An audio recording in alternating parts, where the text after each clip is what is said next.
The morning sun cast long shadows across the ancient cemetery as Marcus adjusted his weathered uniform. He had been guarding the sacred ground for 12 years, watching over the silent stones that marked the final resting places of the town's departed souls.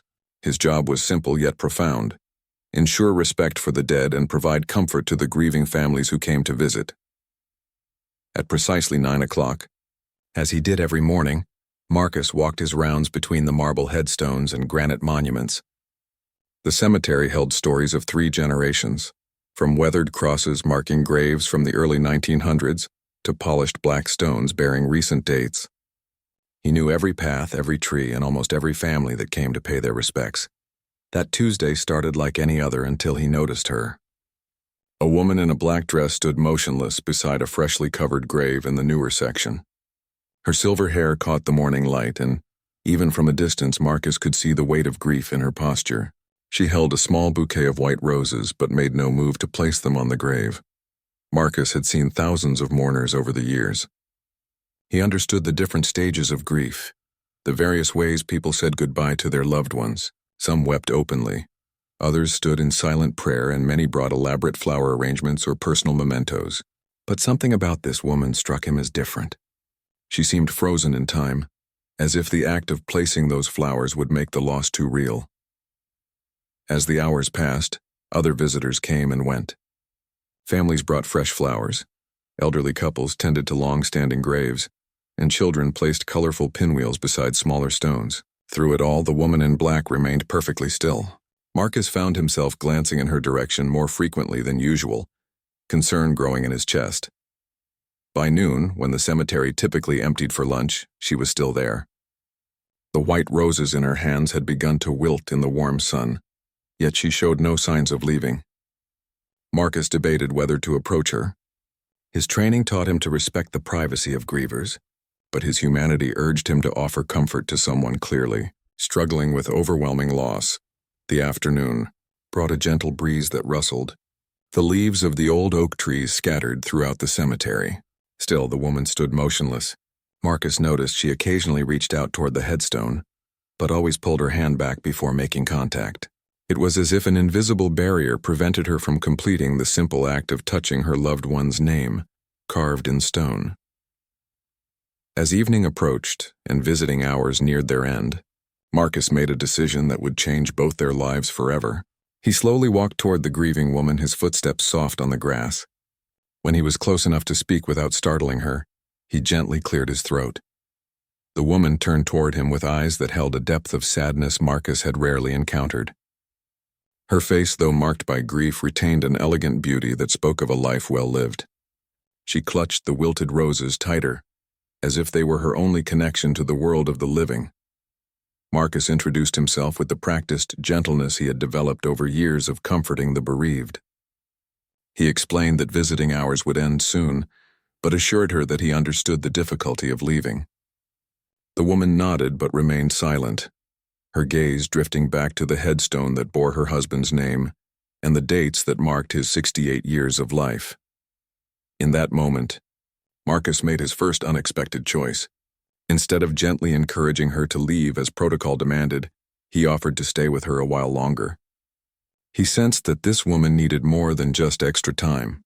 She needed someone to witness her struggle, to acknowledge that her grief mattered, and to help her find the strength to say goodbye in her own way. The woman's name was Eleanor, and as the evening shadows grew longer, she finally began to speak. Her voice was soft but steady, carrying the weight of 52 years of marriage compressed into fragments of memory. She told Marcus about her husband Robert, a gentleman who had worked as a librarian and spent his evenings tending to their small garden behind their house on Maple Street. Marcus listened without interruption, understanding that sometimes the living needed to speak the dead back to life through stories. Eleanor described how Robert would wake early every morning to make her coffee exactly the way she liked it. 2 sugars, a splash of cream, served in the blue ceramic mug they had bought during their honeymoon in Maine. These small rituals of love, she explained, were what made their ordinary life extraordinary. As darkness fell and the cemetery's automatic lights flickered on, Eleanor revealed why she couldn't bring herself to place the flowers. Robert had always been the one to tend their garden, to choose which flowers to plant each season, to know exactly when each bloom would reach its peak. She felt like an imposter trying to honor him with roses when she had never learned to speak his language of petals and soil. Marcus found himself sharing his own story, something he rarely did with visitors. He spoke about his late wife Sarah, who had passed 5 years earlier from cancer.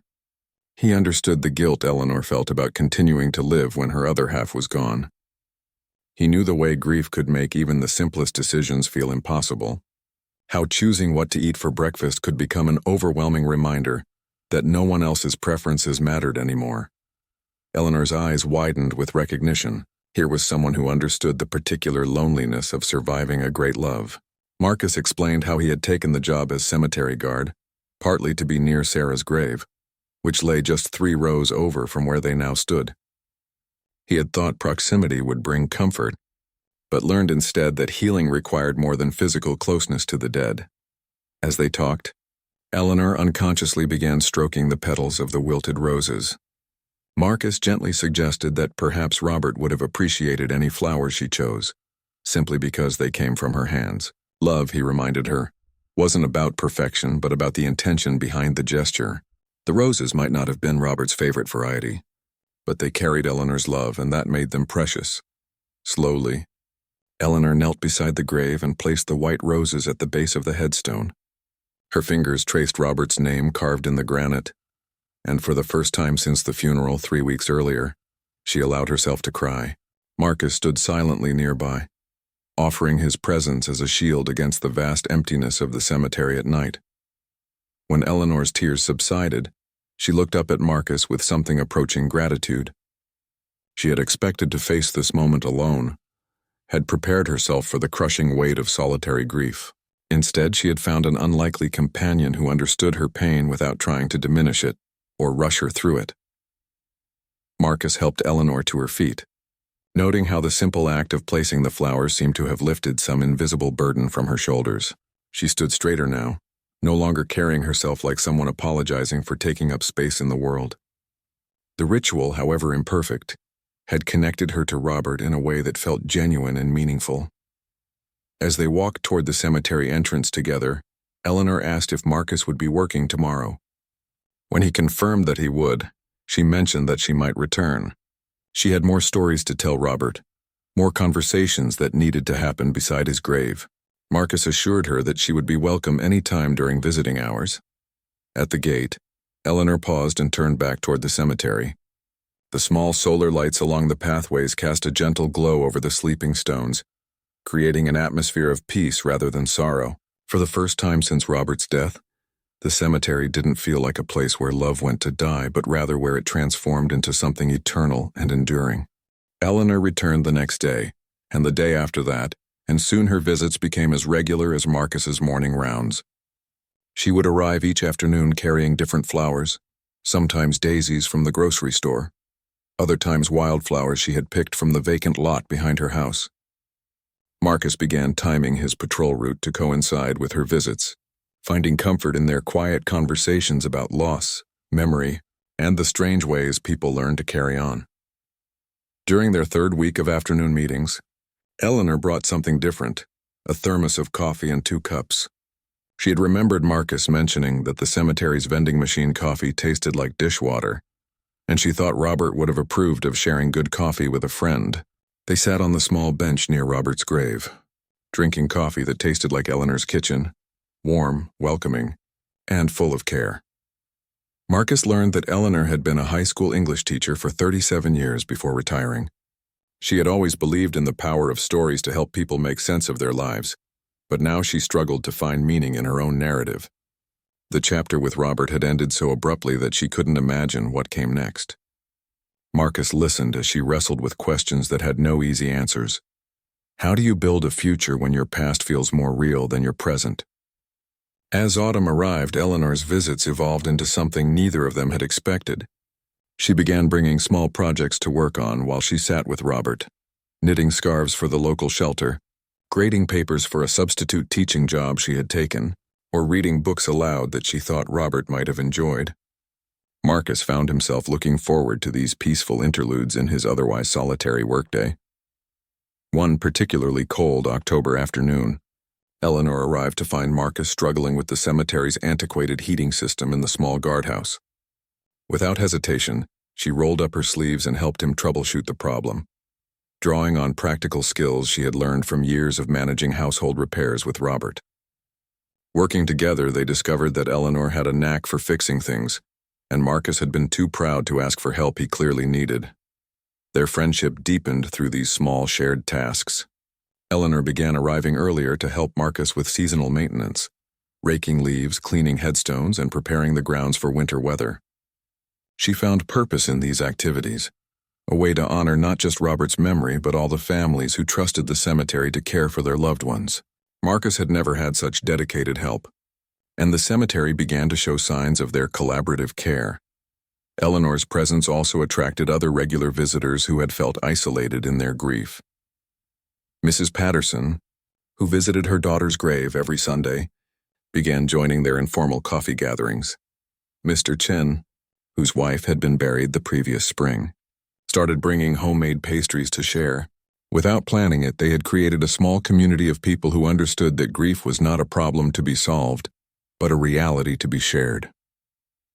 The cemetery director, Mr. Walsh, initially worried about these gatherings disrupting the solemn atmosphere of the grounds. However, families began commenting positively about the warm, welcoming feeling they encountered during visits. The cemetery felt less like a place of endings and more like a place where love continued in different forms. The small community that had formed around Eleanor and Marcus was actually helping other visitors feel less alone in their grief. As winter approached, Eleanor made a suggestion that surprised everyone, including herself. She proposed creating a small memorial garden where families could plant flowers or small shrubs in honor of their loved ones. The project would require ongoing maintenance, something she felt capable of providing.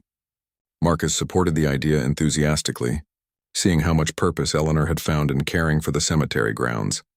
When they presented the proposal to Mr. Walsh, Eleanor spoke with the confidence of her former teaching career, outlining the benefits for grieving families and the cemetery's reputation in the community. Marcus added practical details about maintenance and costs, showing how Eleanor's volunteer assistance made the project financially viable. Their partnership had evolved into something that benefited not just themselves but the entire community they served. The memorial garden was approved for spring installation, giving Eleanor and Marcus a winter project to plan and prepare. They spent cold afternoons in the guardhouse, sketching layouts and researching appropriate plants, their conversations ranging from practical gardening tips to deeper discussions about how physical spaces can hold and honor emotional connections. Neither had expected to find such meaningful work or genuine friendship in a place dedicated to endings. The trouble began on a gray February morning when Eleanor's adult children arrived unannounced at the cemetery. David and Susan had driven down from the city after weeks of worried phone calls from neighbors, who reported seeing their mother spending entire afternoons at the cemetery. They had expected to find her lost in unhealthy grief, but instead discovered her cheerfully organizing supplies in the guardhouse while planning spring plantings with Marcus. David, the older of Eleanor's two children, worked as a financial advisor and approached most problems with spreadsheets and logical solutions. He couldn't understand why his mother was wasting time playing in the dirt when she should be focusing on practical matters like selling the family home and moving closer to family support. Susan, a busy nurse practitioner with 3 teenagers, worried that her mother was avoiding the real work of grief by distracting herself with inappropriate friendships. The confrontation that followed was painful for everyone involved. David questioned Marcus's motives, suggesting that he was taking advantage of a vulnerable widow.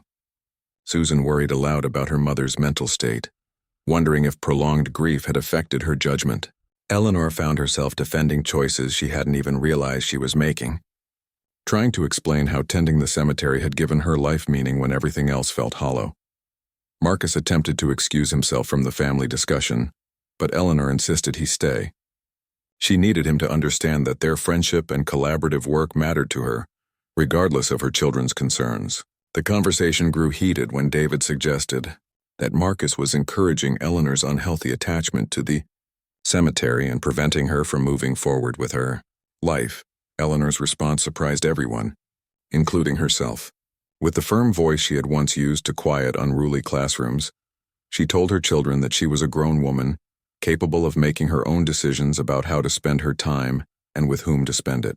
She had found purpose and community in the most unlikely place, and she wasn't going to abandon that, simply because it didn't fit their expectations of appropriate widow behavior.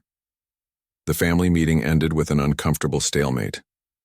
David and Susan returned to the city, promising to monitor their mother's situation more closely. Eleanor felt hurt by their lack of understanding, but also strengthened by having articulated what her cemetery work meant to her. Marcus struggled with guilt, wondering if his friendship had somehow complicated Eleanor's relationship with her children.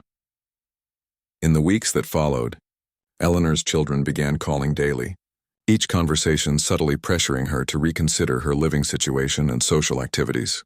They enlisted Robert's sister Margaret to intervene, hoping that family pressure might succeed where direct confrontation had failed. Margaret visited on a snowy Thursday, prepared to have a gentle conversation about Eleanor's future.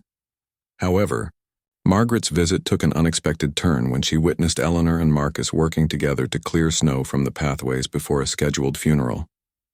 She saw the easy collaboration between them, the way Eleanor's face lit up when discussing the memorial garden plans, and the genuine respect Marcus showed for her ideas and capabilities. Margaret realized that her niece had found something rare, a friendship based on shared purpose and mutual understanding. That evening, Margaret called David and Susan to report her findings. Instead of supporting their concerns, she told them that Eleanor appeared happier and more engaged than she had been since Robert's death. The cemetery work was giving her structure, social connection, and a sense of contribution that retirement and widowhood had stripped away. Margaret suggested that rather than trying to redirect Eleanor's activities, they should be grateful she had found such meaningful work. The phone call triggered another family crisis, with David and Susan feeling betrayed by Margaret's failure to support their intervention. They began discussing more drastic measures, including the possibility of claiming that Eleanor was not competent to make her own decisions. The threat of legal action hung over Eleanor like a storm cloud, making her question whether her children might actually try to force her into a different living situation. Marcus found himself caught in the middle of a family drama he had never intended to join. He began staying late after Eleanor's visits, walking the cemetery grounds and thinking about the unexpected ways people could find meaning after loss. He had offered friendship to a grieving widow and somehow become the focus of a family conflict about autonomy, appropriate grief, and the right to choose one's own path through life's difficulties. Eleanor, meanwhile, felt a familiar strength returning.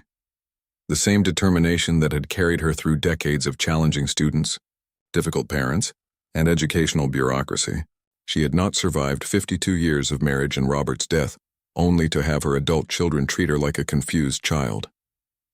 The Memorial Garden project became a symbol of her right to create something beautiful and meaningful, regardless of whether others understood her choices.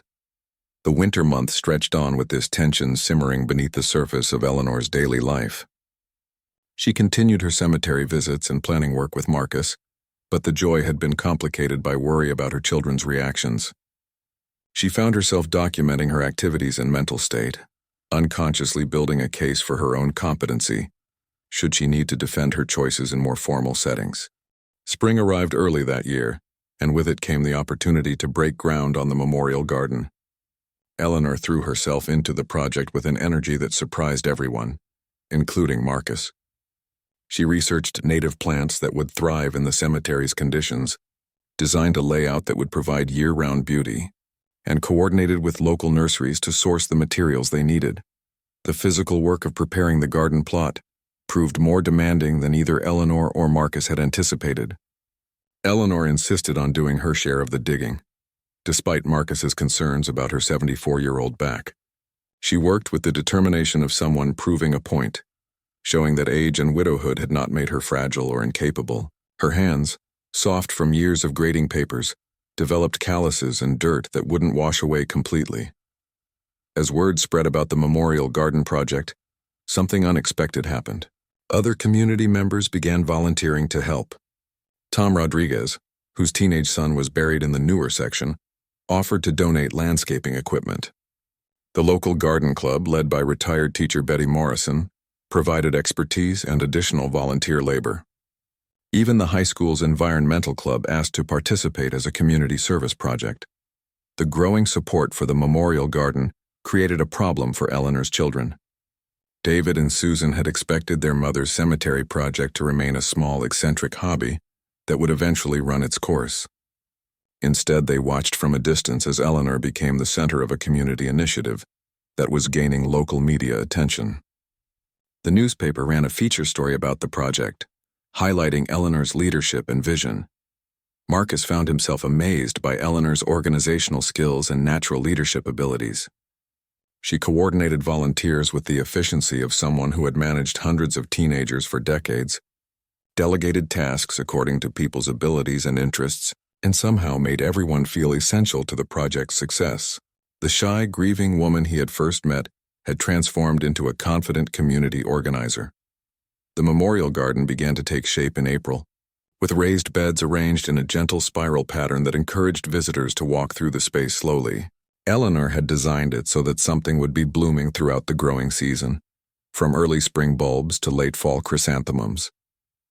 Each plant was chosen not just for beauty but for symbolic meaning: rosemary for remembrance, forget-me-nots for true love, and lavender for devotion. As the garden grew, it attracted visitors beyond those who had family buried in the cemetery. People began stopping by during evening walks to see the progress, bringing friends to admire the careful design and colorful plantings. Eleanor found herself giving informal tours, explaining the symbolism behind different plant choices and sharing stories about the families who had contributed to the project. The success of the memorial garden forced Eleanor's children to reconsider their assessment of their mother's activities. When the local newspaper quoted Eleanor extensively in their follow-up article, David and Susan realized that their mother had become a respected community figure through her cemetery work. She wasn't hiding from grief in the garden. She was transforming it into something that helped others. Marcus watched Eleanor bloom alongside her plants, amazed by the transformation that had occurred over the past year.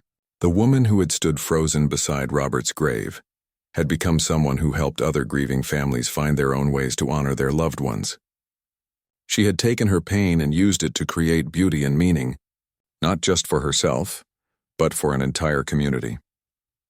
The Memorial Garden's official dedication was scheduled for Memorial Day weekend, which coincided with the first anniversary of Robert's death. Eleanor had initially dreaded that date, expecting it to be filled with overwhelming sadness and memories. Instead, she found herself looking forward to celebrating something positive that had grown from her grief, a living tribute to the love she and Robert had shared. As May progressed, Eleanor began receiving visits from families who wanted to contribute plants or small memorial stones to the garden. She listened to their stories of loss and love, offering comfort based on her own experience and the wisdom she had gained through the difficult process of learning to live with grief. Marcus often observed these conversations from a distance, marveling at Eleanor's ability to hold space for others' pain while sharing her own strength. The memorial garden had become more than either Eleanor or Marcus had originally envisioned. It was a place where grief could coexist with beauty, where memories could be honored through living, growing things, and where a community could come together to support those who were learning to navigate life after loss. Eleanor had not just survived Robert's death. She had found a way to honor it while creating something meaningful for others. The physical labor of creating the garden had also strengthened Eleanor's body and confidence. She moved with purpose now, her posture reflecting someone who had important work to do and the capability to do it well. The concerns her children had raised about her mental and physical health seemed increasingly irrelevant as Eleanor demonstrated her vitality through her commitment to the memorial garden and the community that had formed around it. The crisis came on a humid Thursday in late May, just 2 weeks before the memorial garden's dedication ceremony. Eleanor arrived at the cemetery to find Mr. Walsh, the cemetery director, waiting with a grim expression and a formal letter in his hands. David and Susan had contacted the cemetery board directly, expressing concerns about their mother's mental competency and requesting that her volunteer privileges be revoked for her own protection. The letter detailed allegations that Eleanor was spending excessive time at the cemetery, had developed an inappropriate relationship with a staff member, and was exhibiting signs of mental decline that made her a liability to the cemetery's operations. David and Susan had painted a picture of a confused elderly woman who needed protection from her own poor judgment, rather than the capable community leader everyone at the cemetery knew Eleanor to be. Marcus felt his stomach drop as Mr. Walsh explained the board's position. While they valued Eleanor's contributions, they couldn't risk legal action from concerned family members. The safest course was to temporarily suspend Eleanor's volunteer activities until the family situation could be resolved. The Memorial Garden project would continue under other leadership, but Eleanor would need to limit her visits to normal family visitation schedules. Eleanor listened to this news with the composure of someone who had faced difficult situations throughout her career as an educator. She asked practical questions about the timeline, the appeal process, and the impact on the Memorial Garden's dedication ceremony. Her calm response seemed to surprise Mr. Walsh, who had perhaps expected emotional outbursts or confused protests that would validate the family's concerns about her mental state. When Mr. Walsh finished explaining the board's decision, Eleanor thanked him politely and asked for a copy of the formal complaint. She wanted to understand exactly what allegations she was facing and what evidence her children had provided to support their claims. Her request for documentation, delivered in her most professional teacher voice, made it clear that she intended to challenge the decision rather than accept it passively. Marcus found himself facing an impossible choice. He could remain professionally neutral, protecting his job and avoiding involvement in a family dispute that wasn't his responsibility. Or he could speak up for Eleanor, defending her competency and their friendship despite the risk to his own position. The moment stretched between them as Eleanor gathered her gardening gloves and prepared to leave the cemetery for what might be the last time. That evening, Marcus made a choice that surprised everyone, including himself. He went to Eleanor's house on Maple Street, something he had never done before, and found her sitting in Robert's garden, surrounded by the flowers her husband had planted in their final spring together. She was documenting the Memorial Garden project in a photo album, creating a record of the work they had accomplished together. Marcus told Eleanor that he had requested a meeting with the cemetery board to present his own perspective on her volunteer work and mental competency. As the staff member who worked most closely with her, he felt obligated to provide accurate information about her capabilities and contributions.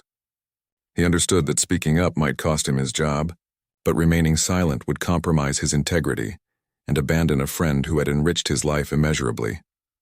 Eleanor's eyes filled with tears, not of sadness but of gratitude for unexpected loyalty. She had spent months wondering if anyone would defend her choices if they were challenged, and now she had her answer. Marcus's willingness to risk his own security for their friendship gave her the strength she needed to fight for her right to continue the work that had brought meaning back to her life. They spent that evening preparing for Marcus's presentation to the cemetery board. Eleanor helped him organize evidence of her contributions, photographs of the Memorial Garden's progress, testimonials from grateful families, documentation of improved cemetery maintenance, and records of increased community engagement. Together, they built a case that painted a very different picture than the one David and Susan had presented. The next morning, Eleanor called her children and requested a family meeting for the following weekend. She told them calmly that she was prepared to fight their attempt to control her life, and that she had evidence to contradict their claims about her mental competency. Her voice carried the authority of someone who had managed classroom discipline for decades, making it clear that she would not be dismissed or marginalized without a fight. Marcus's meeting with the cemetery board was scheduled for Monday morning, 3 days before the Memorial Garden's planned dedication. He spent the weekend reviewing his presentation, knowing that Eleanor's future involvement with the cemetery depended on his ability to advocate effectively for her competency and contributions. The shy, solitary guard had become an unlikely champion for his friend's right to choose her own path through grief. The Memorial Garden continued to bloom, regardless of the human drama surrounding it. Eleanor's careful plant selections were reaching their peak beauty, creating a living testament to the possibility of growth after loss. The garden had become a symbol of Eleanor's resilience and a reminder that sometimes the most unexpected choices lead to the most meaningful outcomes. As the weekend progressed, both Eleanor and Marcus felt the weight of approaching decisions that would determine not just Eleanor's future with the cemetery, but the nature of their friendship and the completion of the project they had built together. The memorial garden had become more than a community space. It was a representation of their belief that people should have the right to find their own ways of creating meaning after loss. Monday morning arrived with clear skies and the kind of spring warmth that made Eleanor's memorial garden burst with color. Marcus dressed carefully for his presentation to the cemetery board, carrying a folder thick with documentation of Eleanor's contributions and testimonials from grateful families. He had never spoken formally to the board before, and his hands trembled slightly as he arranged his materials in the conference room. The board meeting began with Mr. Walsh summarizing the family's concerns and the cemetery's liability issues. Marcus listened as Eleanor's year of dedicated service was reduced to bureaucratic language about risk management and potential legal complications. When his turn came to speak, he stood slowly and began with a simple statement that surprised everyone in the room. Marcus told the board that in his 12 years as cemetery guard, he had never seen anyone contribute more meaningfully to the cemetery's mission than Eleanor had in the past year. He presented before and after photographs showing the dramatic improvement in the cemetery's appearance, visitor satisfaction surveys that highlighted the positive atmosphere Eleanor had helped create, and detailed records of her volunteer hours and accomplishments. But the most powerful part of Marcus's presentation wasn't the documentation, it was his personal testimony about Eleanor's character and competency. He described her organizational skills, her sensitivity to grieving families, her physical capability in handling demanding garden work, and her ability to lead and inspire community volunteers. His voice grew stronger as he spoke, fueled by conviction that he was defending someone who deserved respect and support. The board members asked probing questions about Eleanor's behavior, her decision-making abilities, and Marcus's assessment of her mental state. He answered each question with specific examples and concrete evidence, painting a picture of a woman who had found healthy ways to channel her grief into meaningful community service. His professional reputation and 12 years of reliable service lent weight to his testimony. While Marcus defended Eleanor to the cemetery board, she was having her own confrontation with David and Susan in her living room on Maple Street. The family meeting began with her children presenting their concerns about her isolated lifestyle and questionable friendships. They had prepared logical arguments about practical matters like home maintenance, medical care access, and age-appropriate social activities. Eleanor listened patiently to their presentation, then responded with documentation of her own. She showed them bank statements proving her financial stability, medical records confirming her excellent health, and a detailed log of her daily activities that demonstrated an active, purposeful lifestyle. She had prepared for this conversation like a teacher facing a challenging parent conference, armed with facts and clear communication. The turning point came when Eleanor showed her children the photo album documenting the Memorial Garden project. As they looked through images of the garden's development, they saw their mother working alongside community members of all ages, clearly respected and valued for her expertise and leadership. The pictures told a story of engagement and vitality that contradicted their assumptions about her mental state. David and Susan began to realize that their mother hadn't been hiding from reality. In the cemetery, she had been building a new reality that honored her past while creating meaning for her future. The Memorial Garden project demonstrated skills and capabilities they hadn't seen since their father's death, showing that Eleanor had found ways to apply her professional experience and personal strengths to benefit others. The family conversation continued throughout the afternoon, with Eleanor patiently explaining how her cemetery work had helped her process grief while contributing to her community. She described the friendships she had formed, the families she had comforted, and the sense of purpose she had discovered through creating something beautiful from loss. Her calm, detailed explanations gradually shifted her children's perspective from concern to admiration. Meanwhile, the cemetery board reached their decision about Eleanor's volunteer status. Marcus's presentation had convinced them that Eleanor was not only competent, but valuable to their organization. They voted to continue her volunteer privileges and formally recognize her leadership of the Memorial Garden project. Mr. Walsh was tasked with communicating this decision to Eleanor's family and clarifying that the cemetery stood behind their volunteer coordinator. By evening, Both conflicts had resolved in Eleanor's favor. David and Susan called the cemetery board to withdraw their complaint and apologize for the misunderstanding. They had come to see that their mother's cemetery work represented healing rather than unhealthy attachment, community leadership rather than social isolation, and purposeful aging rather than mental decline. The Memorial Garden's dedication ceremony proceeded as planned on Memorial Day weekend, with Eleanor serving as the guest of honor and primary speaker. She stood before a crowd of community members, cemetery families, and her own children, speaking about the ways that love continues after death, through service to others and the creation of beauty in unexpected places. Marcus watched from the back of the crowd as Eleanor cut the ribbon, opening the memorial garden to the public. The transformation was complete. The grieving widow who had stood frozen beside Robert's grave had become a community leader who helped others find their own paths through loss.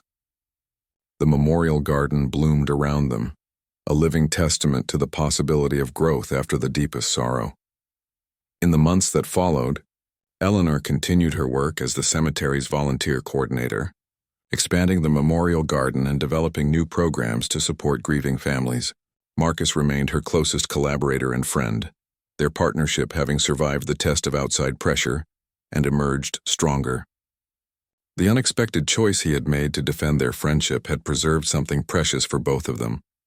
The memorial garden became a model for other cemeteries, attracting visitors from neighboring communities who wanted to learn about Eleanor's approach to creating healing spaces. Eleanor found herself speaking at conferences and workshops, sharing her story of how grief could be transformed into service and how community could bloom in the most unlikely places. She had not just survived Robert's death, she had used it as the foundation for a new chapter of meaningful work and deep friendship.